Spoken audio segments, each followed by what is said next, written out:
दिन गौतम बुद्ध अपने शिष्यों के साथ एकदम शांत बैठे हुए थे। उन्हें इस प्रकार बैठे हुए देख शिष्य चिंतित हुए कि कहीं वह अस्वस्थ तो नहीं हैं। एक शिष्य ने उनसे पूछा कि आज वह मौन क्यों बैठे हैं, क्या शिष्यों से कोई गलती हो गई है।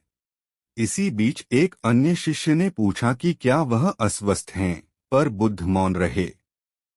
तभी कुछ दूर खड़ा व्यक्ति जोर से चिल्लाया, आज मुझे सभा में बैठने की अनुमति क्यों नहीं दी गई है। बुद्ध आंखें बंद करके ध्यान मग्न हो गए। वह व्यक्ति फिर से चिल्लाया, मुझे प्रवेश की अनुमति क्यों नहीं मिली। इसी बीच एक उदार शिष्य ने उसका पक्ष लेते हुए कहा कि उसे सभा में आने की अनुमति प्रदान की जाए। बुद्ध ने आंखें खोलीं और बोले, नहीं, वह अछूत है, उसे आज्ञा नहीं दी जा सकती। यह सुनकर शिष्यों को बड़ा आश्चर्य हुआ। बुद्ध उनके मन का भाव समझ गए और बोले, हाँ, वह अछूत है। इस पर कई शिष्य बोले, हमारे आश्रम में जात पात का कोई भेद ही नहीं, फिर वह अछूत कैसे हो गया। तब बुद्ध ने समझाया, आज वह क्रोधित होकर आया है। क्रोध से जीवन की एकाग्रता भंग होती है। क्रोधी व्यक्ति प्राय मानसिक हिंसा कर बैठता है। इसलिए जब तक वह क्रोध में रहता है तब तक अछूत होता है। इसलिए उसे कुछ समय एकांत में खड़े रहना चाहिए। क्रोधित शिष्य भी बुद्ध की बातें सुन रहा था। पश्चाताप की अग्नि में तप कर वह समझ चुका था कि अहिंसा ही मनुष्य का महान कर्तव्य व परम धर्म है। वह बुद्ध के चरणों में गिर पड़ा और कभी क्रोध न करने का प्रण लिया।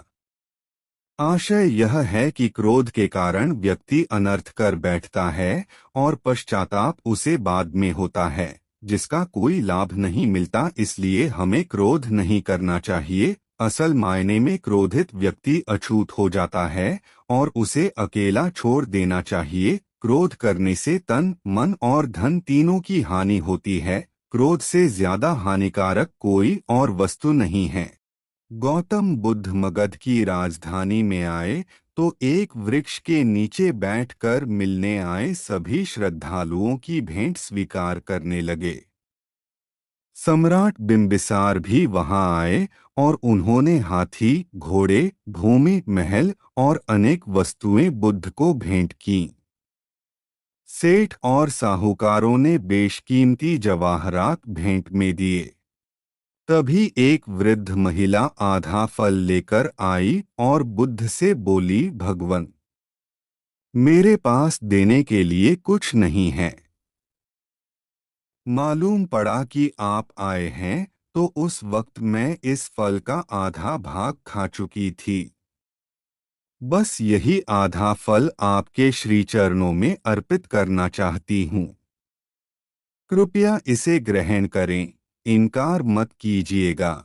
इतना सुनते ही बुद्ध आसन से उतरे और अपने दोनों हाथ फैलाकर उस वृद्धा का जूठा आधा फल स्वीकार कर लिया।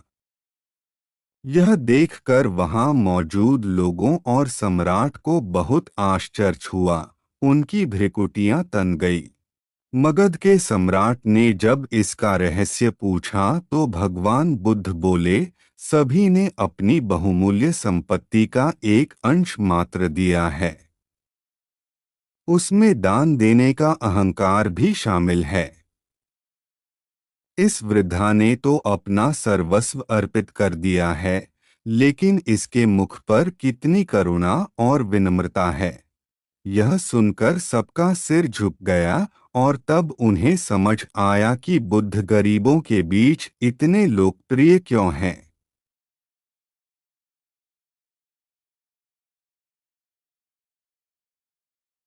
Thanks for watching. Please subscribe.